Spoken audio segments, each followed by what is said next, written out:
પૂછે કે તમે કોણ છો, તો તમે તમારું નામ કહેશો, તમારા પિતાનું નામ કહેશો, તમારા દાદાનું નામ કહેશો, તમારી અટક કહેશો.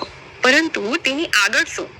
તમારા પરદાદા કોણ હતા, તેમના પિતા કોણ હતા, તમારું કુળ ક્યાંથી આવ્યું છે, તમારા કુળની પરંપરાઓ શું છે, અને આ બધી વાતોની જો જાણકારી મેળવવી હોય તો ગુજરાતમાં એક એવો સમાજ છે કે જેની પાસે તમારી 7 પેઢીઓની હકીકત મળી આવે છે.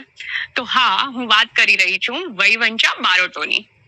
તમારું કુળ, તમારા કુળની પરંપરાઓ, તમારા પૂર્વજોનું અસ્તિત્વ, આ સર્વે વસ્તુ બારોટોના લાલ ચોપડાની અંદર સચવાયેલું છે.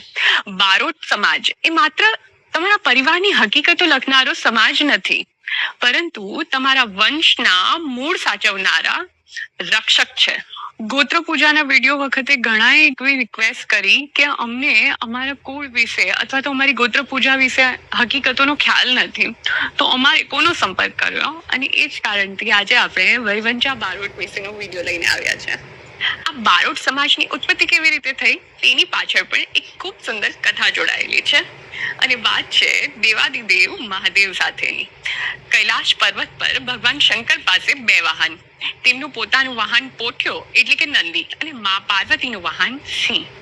હવે જ્યાં બળદ અને સિંહ સાથે હોય તો ઝઘડો તો થવાનો જ, એટલે આ બંનેને શાંત